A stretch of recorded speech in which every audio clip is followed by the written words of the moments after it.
Pointless expenses keeping you poor.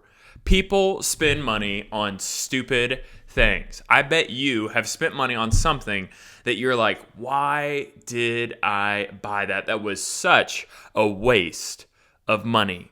So many people are throwing money away. I have 4 things that people pointlessly spend money on that if they stop spending money on these things, they would be able to easily build wealth in their life and probably save up enough to where they have financial freedom. But the issue is people get stuck in these 4 things. Number 1, they get stuck buying luxury items. Luxury items are for other people. It's for the appearance of you, for people to look at your watch, look at your bling, whatever you have, your diamond ring or your clothing, whatever the luxury item is, it's really you projecting out to other people that you're successful, that you're almost there to make other people jealous. Because to be honest, luxury items almost provide no increased value compared to something else, right? If I buy a V-neck from, let's say, a luxury store, it may be $100 versus if I buy a V-neck from another store, it may be $50, right? It's both doing the same purpose, and there's not really a different utility for luxury items. So the value is in the name brand. And you're really making other people, you're putting yourself at a higher position than other people because they're like, oh, is she wearing Dior? Is she wearing Louis Vuitton? Oh my gosh, look at that purse. It's Louis Vuitton. Okay? Luxury items cost you a ton of money with no investment return. Okay? You're spending $4,000 on a purse when that value of that purse may go up. It may go down. It's probably going to go down. Some luxury items do remain the same and they do have some investment return. But I would say if your idea of investing is buying luxury items, you are not investing, you are gambling. Okay? So stop buying luxury items because you're throwing your money down the drain when you're not getting a return. If you need a purse, you don't have to buy the Louis Vuitton until you're very rich. You don't need the Louis Vuitton to impress everybody else. You need your bank account to do the talking. If your bank account isn't talking, then you're walking out the door of Louis Vuitton or Gucci, okay? Number 2 here is unpractical items. What an unpractical item is you buying a massive diesel truck when you only use a truck 5 times a year. You buying a truck when you never even use a truck 5 times a year. You buying the massive SUV when the minivan is $10,000 less and it actually has more utility. Buy practical items, unpractical items. Really, it's usually a bigger car. Car gets you from point A to point B. You don't need the fancy car. Maybe you don't need the Lexus. Maybe you need the Toyota. Maybe you don't need the Acura. You just need the Honda. You can easily save money so easily by the car you drive. I drive a Honda CR-V. Could I afford a Porsche? Yes. Could I afford whatever car I wanted? Pretty much, yes. I drive a Honda because it's practical. It costs me $500 a month for a lease. Easy. It gets me from point A to point B. I'm not spending $1,500 a month. I'm spending $500. So I'm investing $1,000 a month. Over 10 years, that's $100,000. That's over $100,000 that I have invested that the other person hasn't because they care about the car they drive.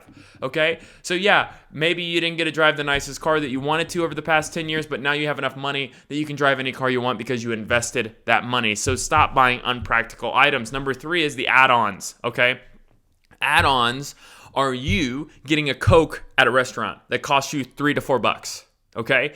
You buying, like on a car, right? You're buying the highest trim, the add-ons. You would like the heated seats. You'd like all this. Well, when you start adding on, that adds on a ton of expenses that if you just cut out the add-ons, stop buying the extra exclusive vacation package, stop buying the amazing concert tickets that put you right by the stage, that's an add-on. Anytime somebody adds on an expense, that adds up. You continue to get drinks at a restaurant and alcohol. Alcohol is the stupidest thing you can buy at a restaurant because it just costs you so much money. Okay, so stop adding on expenses. Also, you're adding on, you keep adding on to all these things where just a normal dinner is going to cost you $50 to $60 because you got dessert. Okay? Eat dessert at home. Go out to eat every now and then. Stop adding on at the grocery store if you see something. Do I really need this, or is this an add-on? Am I really need this, or is this an add-on? Cut out the add-ons. Start and this is the easiest way to do it. Is if you start cutting out little stuff, you'll be surprised how you have magically $500 more at the end of the month because you stop spending money on add-ons. Number 4 here is the weekends. So many people blow money on the weekends by going out, getting drunk, blowing their money. They have to do something every weekend. It's okay to have a weekend where you don't do anything. Okay? It's okay to relax. That's what weekends are for. It's okay to relax, read a book, get educated on something, work on maybe a business you want to start, do something. Your weekend should be of productivity, not of you blowing money, because a lot of people waste their weekends. They spend a lot of money. Their health is declining because they just got drunk the whole weekend. They didn't catch up on stuff. They didn't take advantage of the days off. And they come in Monday and they're broke and they're tired and they're exhausted and they're not focused. So stop wasting your weekends, because if you keep wasting your weekends, you're going to have no weekends ever, because you're going to be broke and you're going to have to work the rest of your life. Okay? So these are the pointless expenses that are keeping you poor. You need to start getting focused when it comes to your money. You should be telling your money where it's going, not you being a reaction to whatever people's offering you that day. Okay? Keep your money tight, keep it guarded, and question yourself in the moment. Sleep on big expenses. Make sure that those expenses are actually going towards you, either a necessity or an investment towards the future for yourself. Stop spending money on things that are just going away. Because to be honest, let me tell you something. You're working for other people if you're doing that. You spend 40 hours a week and you go buy a Gucci bag. You spent probably 40 hours working or 40, maybe 80 hours working for Gucci. You just work for Gucci because you bought their bag. Instead, you could have worked and put your money to work, so that work that you made, that let's say you made $500 you're able to invest, that $500 you made now continues to work for you. That now you got a 10% return. Now you're at $550. Now that hours you worked, you're actually reaping the rewards far after you put in the hours. But what people do is they spend all their money and they're constantly working for other people. Rich people don't work for other people. They have their money work for them, so someday they don't ever have to work. So make sure you're doing that. And if you like today's video, please hit like and subscribe.